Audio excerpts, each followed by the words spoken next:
Thank you very much. Welcome. I would start by saying that this is not you're standing in front of a camera. I would start by saying that this is not my strategy, it's yours. I was actually asked to write this strategy. Дякую вам і вітаю вас всіх в цьому залі. Я хочу розпочати з того, що скажу, що це стратегія не моя, це ваша стратегія. Мене попросили її написати. I was asked by the, as you call it, the RMBO, the National Security Council, to write it during the last administration. Мене попросили написати цю стратегію. РНБО попросила мене написати цю стратегію під час часів попереднього президента. And it took about 3 months to write. And with several changes to it, and during the time of writing, I kept it as public as possible so that other people could read what I was writing. Це зайняло у мене приблизно 3 місяці, але під час написання я завжди відкритою тримав цю стратегію, щоб люди могли коментувати, додавати свої зауваження. So as you can see from the board up there, there's the mission or the aim of the strategy that I've written, and my title of a people's strategy, because I've tried to write it for people of Ukraine, not for the government of Ukraine. Як ви бачите на екрані, там визначена місія цієї стратегії, і моя назва для цієї стратегії – народна стратегія, тому що я намагався написати цю стратегію для народу України, а не для уряду. And it's not small. It's a book, but it's written in a simple style so that ordinary people can read it and understand it. Це досить значна за обсягом праця. Це, по суті, книга, але написана вона дуже простою мовою, щоб кожен пересічний громадянин міг читати її. And if I just pop to there's the agenda. That's the agenda up there is the main headings of the strategy. And so you can actually see we've got Russia and Ukraine, what are the main objectives? And then down into the key areas of the strategy that I've written about. So what I won't do is talk about them all in great detail, because that would take us several hours. But I will go through the things and try and pick out a few of the main points for you, and then you can ask questions afterwards. Як ви бачите на слайді, порядок денний стратегії, тут 2 частини, але я не буду вдаватися в деталі, тому що це займе дуже багато часу, тому ми поговоримо про основні моменти, окреслені в цьому документі. So the first major point is about Russia, which is that Russia is at war with Ukraine. Перший важливий момент в цій стратегії стосується Росії. Росія і Україна перебувають у стані війни. And that this war will only stop if Putin wins and Ukraine loses, or Ukraine wins and Putin loses. І ця війна закінчиться лише тоді, коли Україна переможе, а Путін програє, або навпаки, Україна програє, а Путін переможе. So all things around any particular area of the war may bring particular peace, for Donbass, but it won't stop the war, because the war is going to continue. Окрема діяльність, яка проводиться в рамках цієї війни, може покращити ситуацію, наприклад, на Донбасі, але в будь-якому випадку це не зупинить війну. And so what's going on in Donbass at the moment is a tactical part of that war. It's not a strategic part. Те, що відбувається наразі на Донбасі, це тактична частина, це не стратегічна частина війни. And Putin will continue using the same approach that he's been using all the time, which is this wave approach where he pushes forward, comes back a little bit, pushes forward, comes back a little bit. And what we can be sure of is that he will continue to push forward. What we can't be sure of is where he will push forward next and in what way. І Путін буде продовжувати діяти так, як діяв раніше, тобто хвилями. Він буде наступати і відступати, наступати і відступати. І ми чітко впевнені стосовно того, що він буде наступати, але як і наскільки він буде відступати, ми не впевнені. Додам від себе, це, можна сказати, 2 шага вперед, 1 шаг назад. 2 шага вперед, 1 шаг назад до тієї пори, що нам не буде куди відступати. А Росія буде нас тиснути повсюди, де тільки зможе. Це може бути Азовське море, вона нас там дотиснула і досі зупиняє наші кораблі на 24 години щосутки. Хоча, якщо згадати оцей же самий момент десь рік тому, ми можемо згадати, що саме перепалка з Росією була тому, що вона зупиняла кораблі на 24 години. Вона просто збільшила кількість годин до 128, що визвало дуже великий вибух в Європі та в Україні, а потім зменшила до 24 знову. І ми в цьому відчуваємо полегшення, ми перемогли нібито. А насправді перемогла Росія, бо вона все ще зупиняє наші кораблі на 24 години, і їй це сходить з рук. І це її перемога. 2 шаги вперед, 1 шаг назад. So on the Ukraine objective is as I showed on the mission, and I think that that's, you can argue with me on that, but I think that it's nice and simple to win.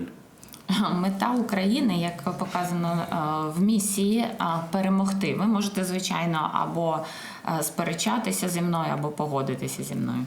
But we have to beat Russia. And if we can't beat Russia militarily, then we have to beat Russia using every other method that we can do.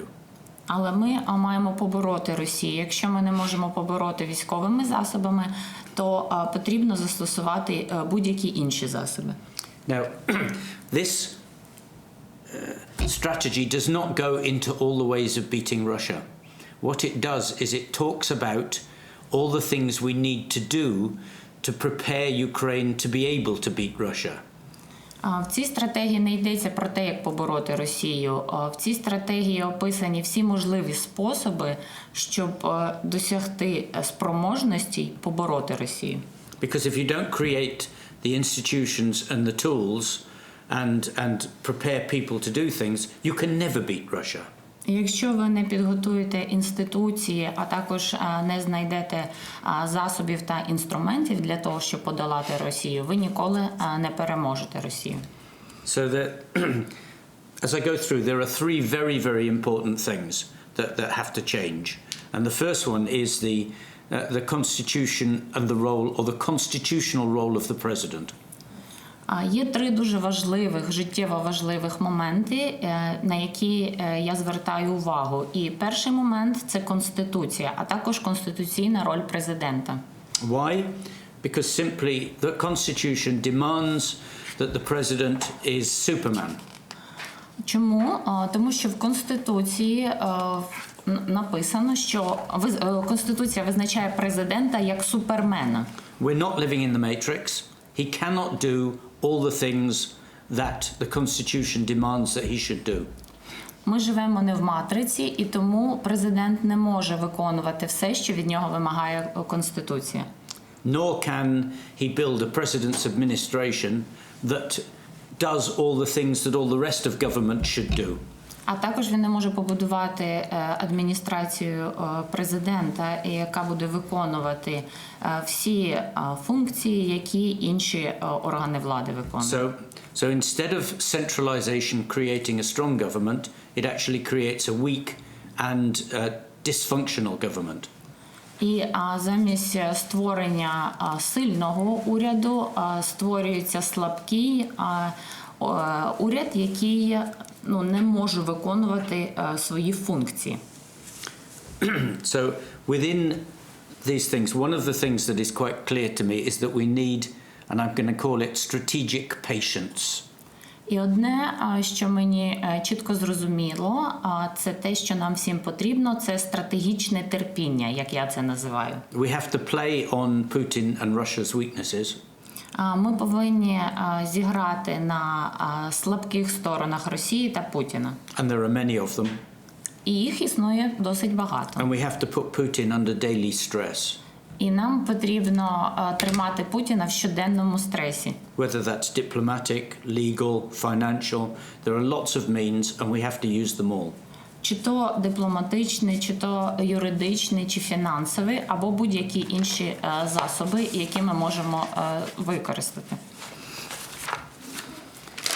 I'm not going to talk about Donbass, Azov, or Crimea in any detail. The only thing that I would say is that if we do not show as a country that we want them, then we will lose them forever.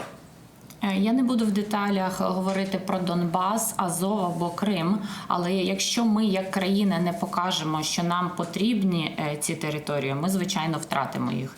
Because the international community will grow tired of helping Ukraine if Ukraine does not help itself. Тому що міжнародна спільнота стомиться допомагати Україні, якщо Україна сама не буде допомагати собі. Keep moving on to major subjects, the economy. Далі будемо переходити ще до важливих моментів, які я тут описав. Це економіка. And this is very simple. The country needs money in order to be able to face up to Putin. Очевидно, що країні потрібні гроші, щоб протистояти Путіну.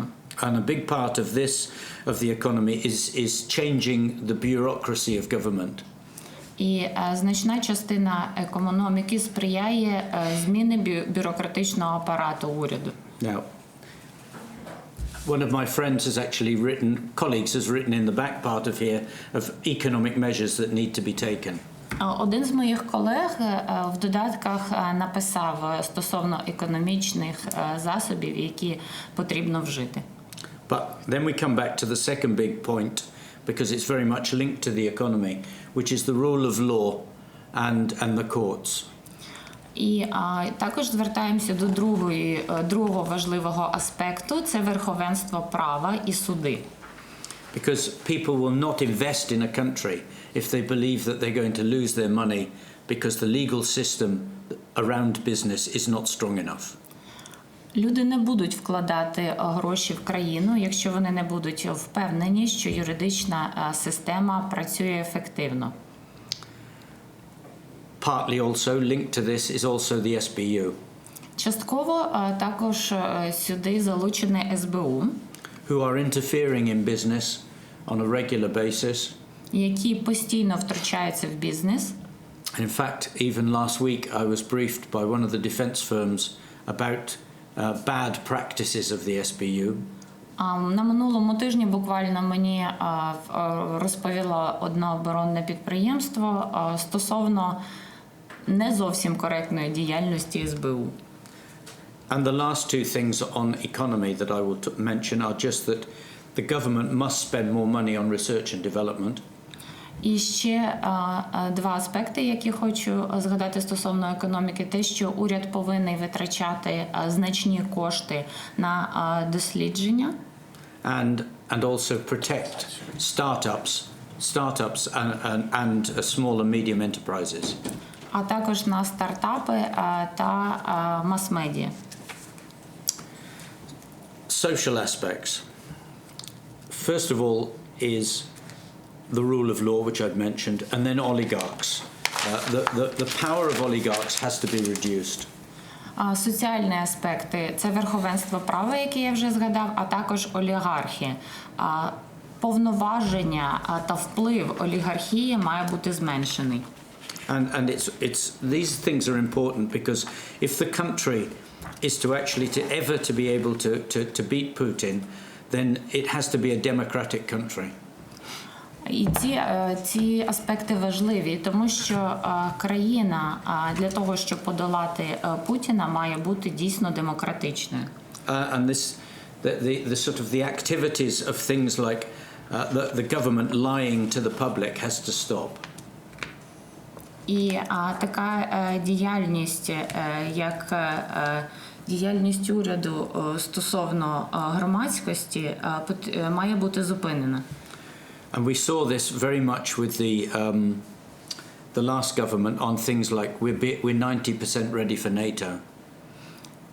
Ми бачили це на прикладі минулого уряду, коли були виголошені заяви про те, що на 90% Україна готова до НАТО.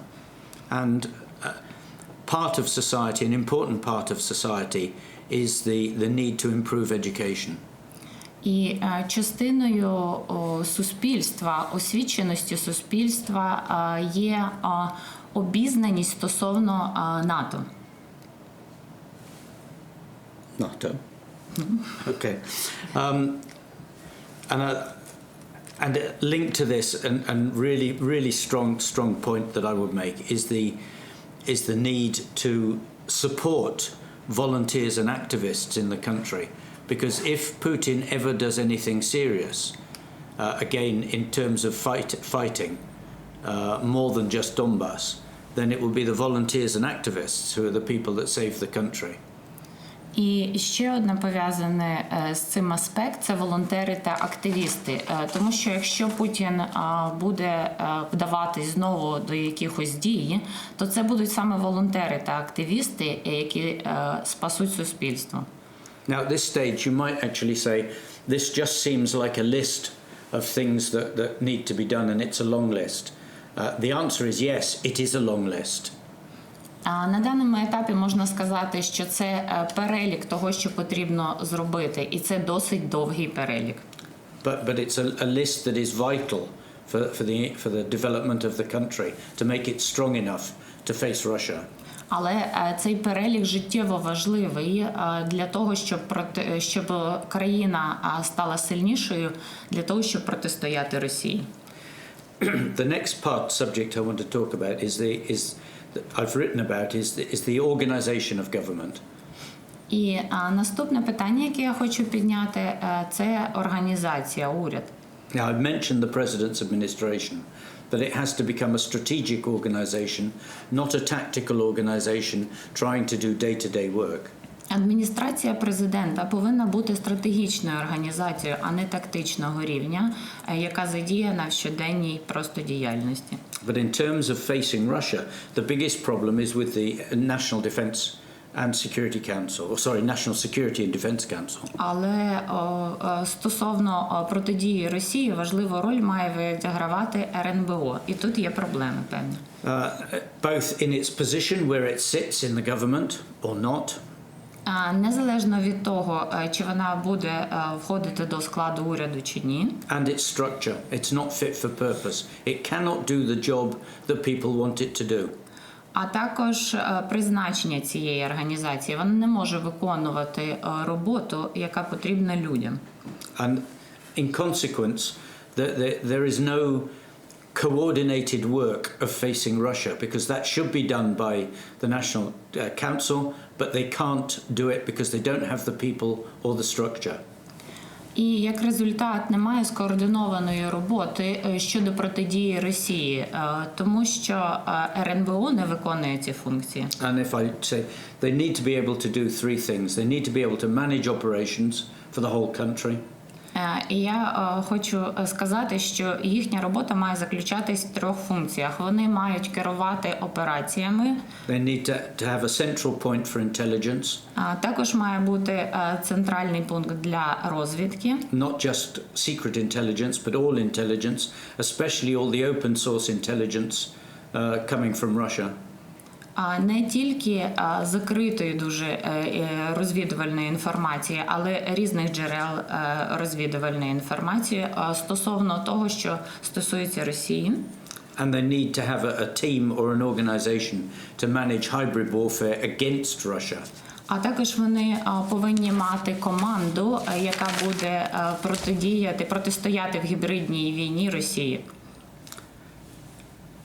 The strategy also covers some areas of defense. Now, most of you know I have written much about defense already, which is in open source. Багато з вас вже знає, що я написав багато стосовно оборони, які в відкритому доступі, і в цій стратегії теж покриваються деякі аспекти оборони. So I didn't spend too much time because this is a national strategy, not a defense strategy. Я не буду зосереджуватися на обороні зараз, тому що це національна стратегія, а не стратегія оборони. But a couple of points that I think are important. Але декілька важливих моментів, які я вважаю важливими. Firstly, that the defense forces have to face Russia as Russia is, not as Russia as the general staff would like it to be. Перше, Збройні сили мають протистояти Росії такі, як вона є, а не такі, як її представляє Генеральний штаб. And that means getting out of what I call the Donbass-centric thinking, that the war is in Donbass and only in Donbass and will stay in Donbass. Треба позбутися мислення про те, що війна лише на Донбасі, і вона буде лише на Донбасі. Second thing is that we need to make much more use of the human resources of the country for defense. Друга причина – це використання більш людського ресурсу з метою оборони. And that means especially how we use reserves, how we train reserves, how we keep reserves, and how we put reserves into organizations. І тут я маю на увазі резерв. Як ми їх готуємо, як ми підтримуємо сили резерву і як ми їх залучаємо. And we need a new doctrine for how to fight. І нам потрібна нова доктрина, як боротися. Because too much of the training is based upon trench warfare fighting in Donbass, and that is not what Russia will do if they come back again. Тому що багато зусиль зосередження на безпосередній підготовці стосовно ведення бою, але, можливо, це не зовсім те, що потрібно, коли повернеться знову Росія. There's a mention of defense industry in the strategy, and especially about the outside influences on defense and defense spending. А також в стратегії йде мова про оборонні підприємства. And the last thing I would say about the military is that we actually need a concept of what sort of military we want for the future. And then the laws that are being written about defense must reflect the new concept, not just be laws that are reshaping of old Soviet ideas. І останнє, що я хочу сказати стосовно військової, нам потрібний новий концепт армії, яку ми хочемо мати в майбутньому. І відповідно до цього тоді потрібно змінити законодавство, яке буде враховувати новий концепт. And I write about foreign relations. Я також написав дещо стосовно міжнародних відносин. And the importance of stakeholders of NATO and the European Union. І важливість стейкхолдерів, таких як НАТО та Європейський Союз. And really the importance of our diplomatic corps for actually fighting the hybrid warfare. І взагалі важливості дипломатичного корпусу у подоланні Росії в гібридній війні. At the moment our diplomats, with some wonderful exceptions, are very weak. На даний момент наші дипломати за деякими незначними виключеннями досить слабкі. Now I think that we need to beyond this, we need this proper hybrid warfare plan where we decide how to actually to unsettle Russia, whether that's attacking their elites and oligarchs, whether going after Putin's money, their money worldwide, and trying to spoil their lives, but there needs to be something. Я вважаю, що потрібний план гібридної виїни, де буде враховано, як подолати олігархів, еліту, тому що вони лише розбещують суспільство, витрачаючи дуже багато грошей. And strategic communications. І, звичайно, стратегічна комунікація. About which we are doing almost nothing in the country. В цій сфері ми майже нічого не робимо. And there are several levels of this. So the first level is about Ukraine into Russia.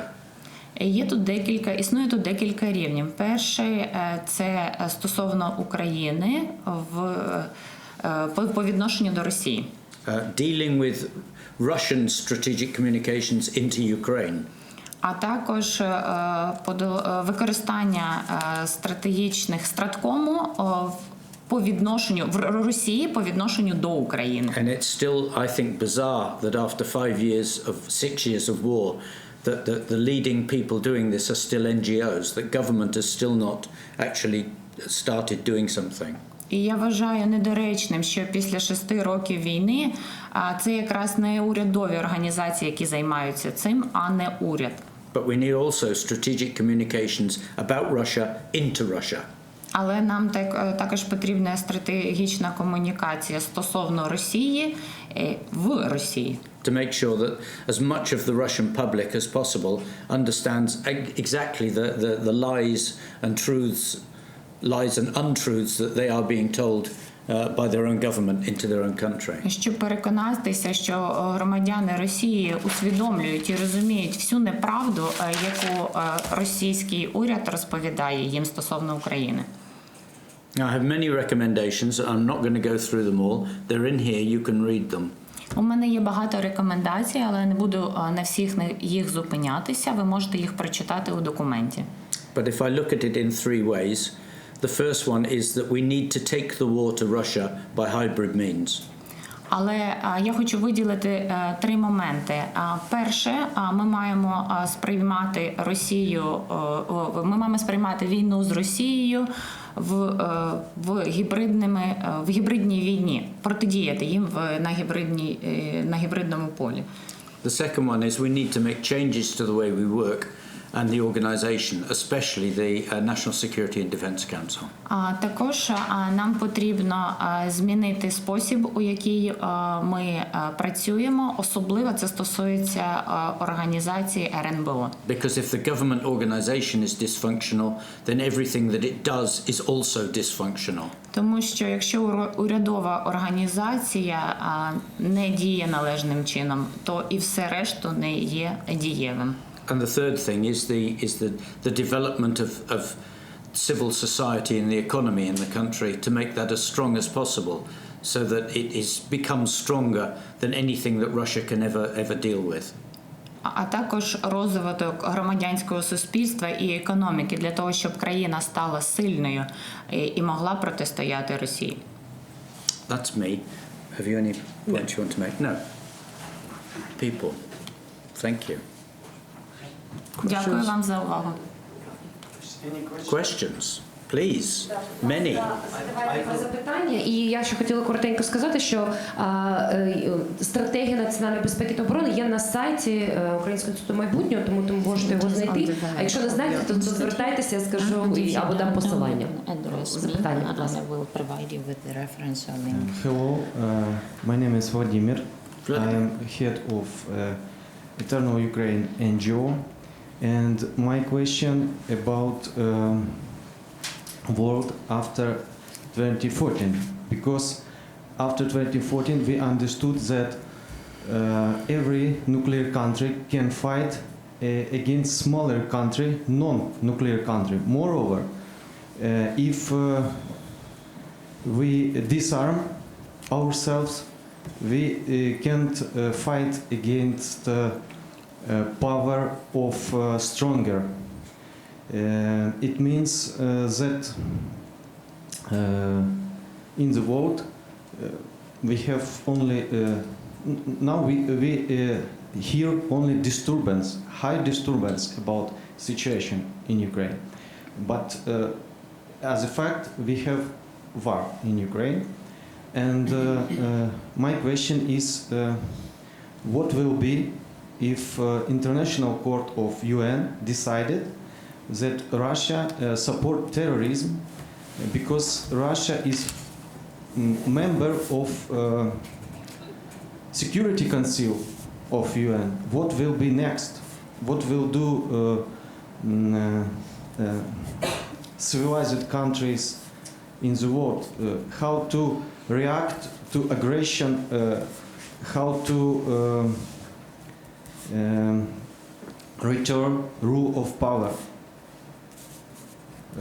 I mean rule of law. How to return rule of law. How to understand that world want to make peace not only for countries who can't Yes, support themselves. Yeah. themselves. Right, I'm going to, before I answer your question, it's a good question, thank you. I just want to argue with you, if necessary, about your premises first. North Vietnam beat America. America is lost in Afghanistan, quite clearly. And Soviet Union too. Soviet Union lost in Afghanistan. So small countries can beat large countries. You just have to play on the weaknesses. And Saudi Arabia is losing at the moment to a much smaller, weaker country. You've got to play against the enemy's weaknesses. You actually have to play. If you just give in before anything starts, then of course you lose. But there is no reason for Ukraine to lose, because Russia is a country full of weaknesses, contradictions, and things that are beginning to fall apart. Yes. So that's the first bit. Let Tanya translate. Don't forget. Sorry. Перше, я би хотів з вами посперечатися, якщо можливо, тому що маленькі країни можуть перемогти великі. Наприклад, США програли в Афганістані так само, як і Радянський Союз. Тут потрібно грати на слабкостях противника. Це не означає, що Україна має програти Росії. On the second part, I mean, there is no question Russia supports terrorism. Will the United Nations, will the court actually say this? I don't know. I'm hoping they will. Стосовно другої частини запитання, тут чітко зрозуміло, що Росія веде терористичну діяльність. Чи скаже це суд, чи ні, я не знаю. What will the civilized countries, how will they react? What will they do? I don't think they will do very much. Яка буде реакція з боку цивілізованого суспільства, я не знаю, але я думаю, що вони не дуже багато зроблять. Because we are in a period of great world weakness. Тому що ми знаходимося в період великої слабкості усього світу. With many politicians and few statesmen. В якому дуже багато політиків і дуже мало заяв. And I think that's a real problem worldwide. І я вважаю, що це дійсно проблема у всьому світі. But this comes back to my comment about Ukrainian diplomacy. Але це повертаємося до того ж коментаря, який я вже зазначив стосовно української дипломатії. A strong diplomatic corps in Ukraine should be playing these arguments in every country every day. Сильний дипломатичний корпус в Україні має грати з цими аргументами в кожній країні світу. So we may not be able to produce more missiles than Russia, but we certainly should be able to produce better diplomats. Можливо, ми не зможемо виробити більше ракет, але, звичайно, треба намагатися підготувати більше дипломатів. Who argue about the rule of law and argue about the need for peace, not war, all the time. А вони сперечаються про забезпечення миру. But at the moment, I'm not very optimistic that things are going to go the right way. Але на даний момент я не дуже оптимістичний стосовно цього. Which is why I wrote a strategy. Тому я написав стратегію. I will add one bit. Від себе добавлю ще одно маленькое замечание. История любит, когда все повторяется. Вспомните преддверие Второй мировой войны, Лига наций, Германия, раздел Чехословакии. Сценарий просто повторяются, другие страны, другие организации. На тот момент Лига наций тоже была также слаба, и она также слабо реагировала на действия Германии, как сейчас Европейский Союз, ООН, НАТО реагируют на Россию. Они, я также присоединяюсь к Глену, очень вряд ли объявят Россию, скажем так, врагом народа, потому что им просто это невыгодно.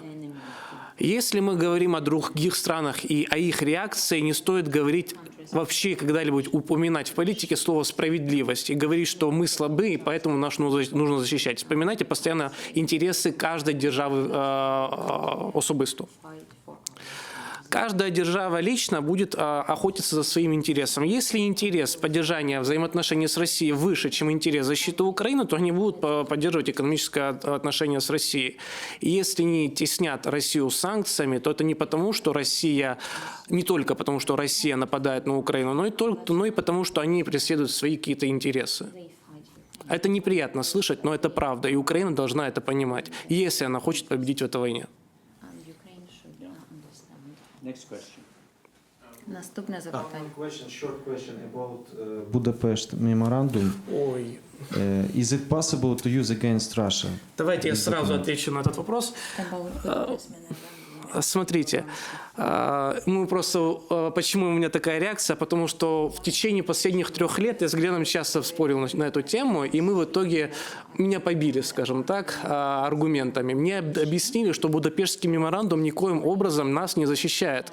В Будапештском меморандуме написано, что страны, обладатели ядерного оружия, не могут на нас первыми напасть, ни за каких умов. Но они не будут нас защищать. Там такого не написано.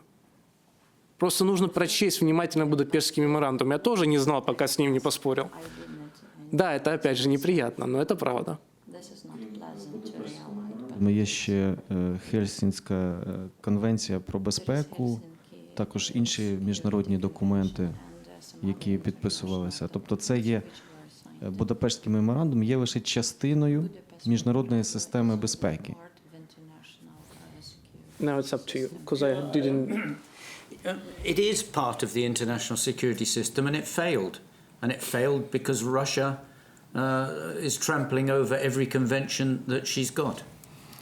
Це є частиною міжнародної системи безпеки, але Росія не зважає на всі ці документи. And you've seen the other countries are doing as much as they can within their own political framework. І ви бачите, що інші країни докладають максимум зусиль, але в межах своїх політичних межах. And is it going to help? No, of course it's not. І це, звичайно, не допоможе. So forget it. Забудьте про це. Ще таке питання, чи, скажімо, реально сподіватися на підтримку воєнну, чи, скажімо, підтримку у вигляді зброї, як це вже було, скажімо, стосовно оборонної зброї від США, чи варто розраховувати на підтримку Сполучених Штатів, НАТО, Україні? It depends what happens. Це залежить від того, що станеться. These are political matters, they're not military matters. Це політичні справи, а не військові. I was thinking last night about this, and I think that what Ukraine should do is give a security guarantee to the whole of NATO, all 29 countries, that if they are attacked, Ukraine will come to their support.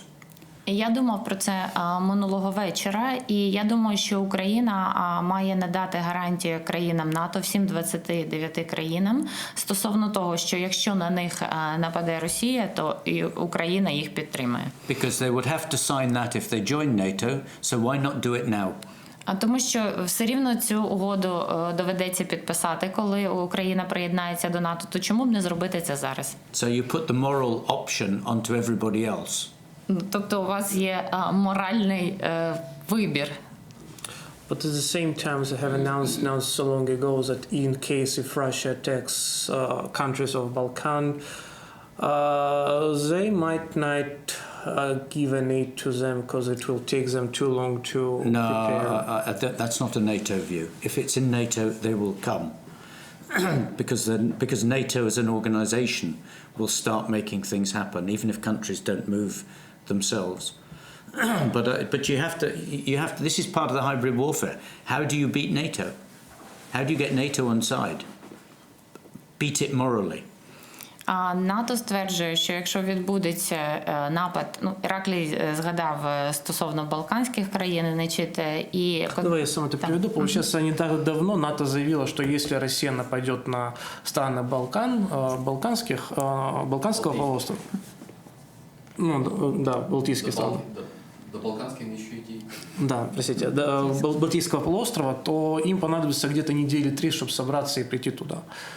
Поэтому, по факту, это был такой тревожный звоночек. Но Грин говорит, что они в любом случае не оставят их в одиночестве. А если кто-то нападет на страну НАТО, то они вступятся. Next question.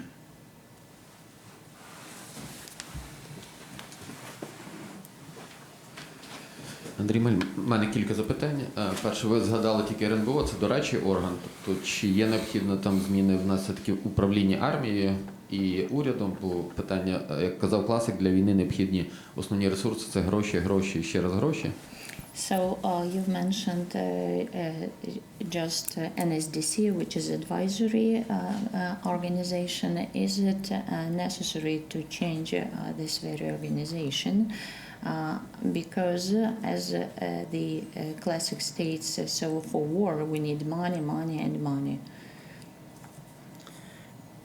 Yeah, it is necessary to change it because it should not be an advisory organization. Важливо змінити цю організацію, бо вона не повинна мати дорадчий характер. Because in a country at war you need a control organization. Тому що вам в країні потрібна контролююча організація. 24/7.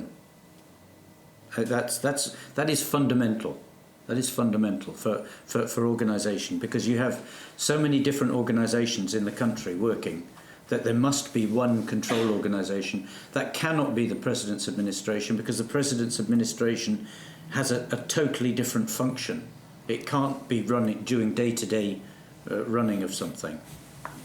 У вас дуже багато організацій, які функціонують, і одна з них має мати контролюючий характер. Це не може бути адміністрація президента, тому що вони не можуть контролювати повсякденну діяльність. And it's not a problem of money and resources because the country is throwing money at civil servants and people working in huge amounts. І це не питання грошей та ресурсів, тому що Україна марно витрачає дуже багато коштів на утримання державних службовців. With massive overlaps between ministries and organizations. І існує значне переплітання цих всіх організацій. So it's a matter of organization. Це саме справа в організації. Ще одне запитання.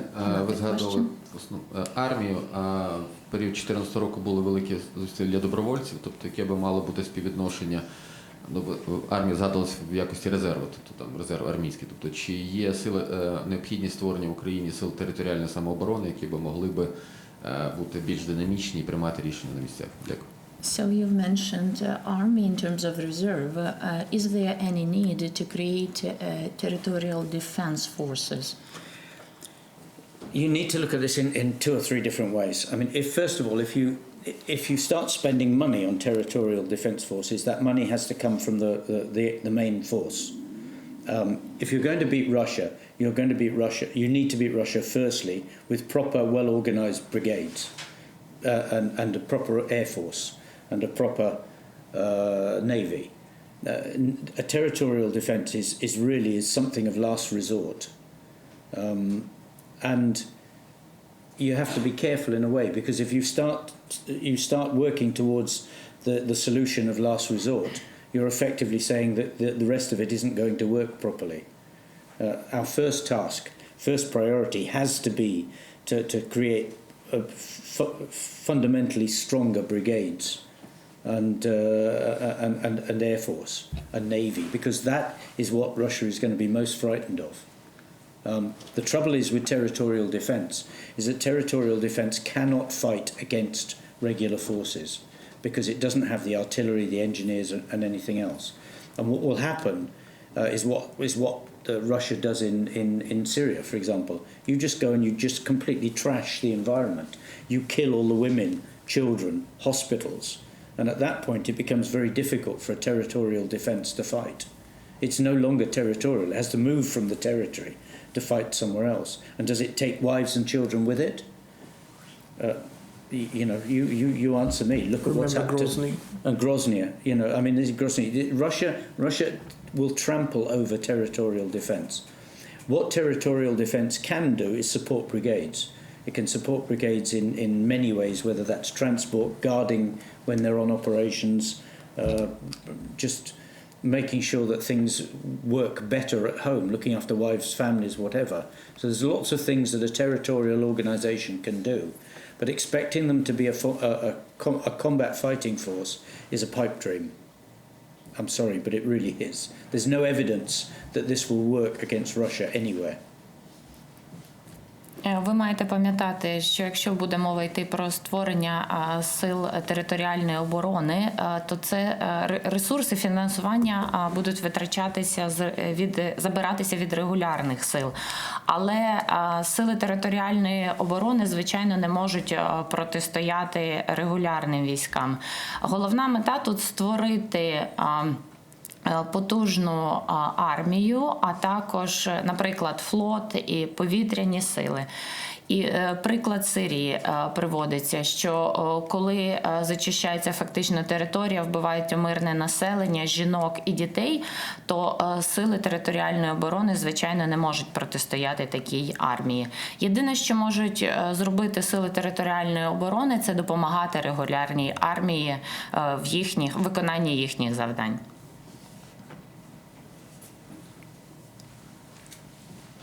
Слободян Ігор, Security Expert Center. Зазвичай стратегія національна – це є продукт колективної праці. Це особисто ваш, Глена Гранта праця, чи колективна праця, і хто залучався експерти? 1000 осіб писали цю книжку. І друге питання щодо практичного. I did the writing. Okay. І друге питання щодо практичного використання. На початку виступу ви сказали, що написання стратегії стало результатом звернення до вас попереднього складу Ради нацбезпеки і президента. Як з нинішньою Радою нацбезпеки і керівництвом України є зв'язок? Тобто буде якесь практичне застосування вашої праці? For that, you will have to ask them. Треба у них запитати. They have copies, У них є копії, more than one, більш ніж одна. but whether people will read it and take advice from it, I don't know. Але чи вони прочитають і скористаються порадами цього документу, я не знаю. I do know that I've seen one or two ideas coming back towards me that were clearly written in here. Деякі ідеї з цієї стратегії вже поверталися до мене, транслювалися іншими людьми. But I don't feel any desire for changing organizations at the moment. Але я не відчуваю потреби змінювати організацію на даний момент. Бажання. Because there are too many people still in the system that are Soviet. And therefore don't understand how to make something new work. Тому що в системі дуже багато людей, які мають радянське мислення, і вони не мають бажання щось робити. Thank you. Добрий день, я Лапін Олексій, Рада волонтерів при Міністерстві оборони. У мене є таке запитання по поводу ТРО. Які основні завдання на ваше бачення в системі ТРО, не в силах, а іменно в системі територіальної оборони? Як воно може впливати на ваше бачення стратегії безпеки?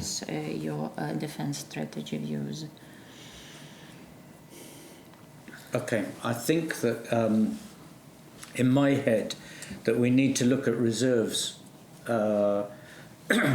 reserves in four ways, and this will answer your question. The first are those reserves who will volunteer to go to the front line, either if there is a crisis or for a short period of time, like one tour. Я вважаю, що резерв потрібно розглядати з 4 точок зору. Перше – це резерв розглядається як добровольці, які у разі конфлікту підуть воювати. The second level of reserves are those we should put into formal, structured reserve units. А другий рівень – це резервісти, яких ми маємо формально включити до складу сил резерву. So the same type of unit as a regular unit with a commanding officer, a base, vehicles, equipment and everything, but only volunteer reserves who come from work, spend some time training, go back to work tomorrow. Territorial defense. No, it's not territorial defense. Тобто створити підрозділи на зразок підрозділів регулярної армії, в яких буде база, засоби, обладнання, і які, наприклад, відірвуться від своєї роботи, будуть збиратися на підготовку. And that is not territorial defense because those units must be as mobile as the professional forces and be able to go to the front line, wherever the front line is. І це не сили територіальної оборони, тому що вони мають бути на зразок професійної армії надзвичайно мобільними і за потреби висуватися у ті місця, куди потрібно. Third level of volunteer reserves should be those people who are not to do territorial defense, who are not actually willing to join a unit and go to the front line. І третій рівень резерву – це ті, хто будуть займатися територіальною обороною, які не хочуть, не мають бажання висуватися на лінію зіткнення. Who have skills in other ways, maybe. Які мають інші якісь навички. Or who are 65 years of age. Кому, наприклад, 65 And still років want вже. to do something. Але все ще бажають щось зробити. And there are a lot of jobs in any garrison, in any territorial area that the military can actually help with. І в будь-якому гарнізоні є дуже багато роботи, яке вимагає певних навичок. But we should not spend too much money on that. Але, звичайно, на це не потрібно витрачати дуже багато коштів. Because that money has to come from somewhere else. Тому що ці гроші потрібно звідкись забрати. And then the fourth level of reserves are those people who don't volunteer for anything. І четвертий рівень резерву – це ті, хто нічого не волонтерить, нічого добровільно не будуть. And they should just be on a list for mass war. Вони просто знаходяться в списку на випадок війни. Because you're probably never ever going to use them anyway. Можливо, ви ніколи їх не будете використовувати. But going back to the territorial defense, the question is, the big question with it is how much money you spend on it. Але повертаючись до питання територіальної оборони, тут важливо визначити, скільки ресурсів, грошей ви на це можете потратити. And who manages it? І хто цим буде управляти. It's quite clear it can't be managed by the general staff. Зрозуміло, що це не генеральний штаб. So we would need a new organization to manage both reserves and territorial defense. Потрібно буде створити нову організацію, яка буде управляти силами територіальної оборони. To make it work. Щоб вони були ефективними. Does that answer your question? Це відповідь на ваше запитання? Or were you looking for something else? Чи ви чекали щось іншого? Чогось іншого? У нас немає часу, бо наступного... Можно задать вопросы там, не вопрос. Да. Просто нас виганяють.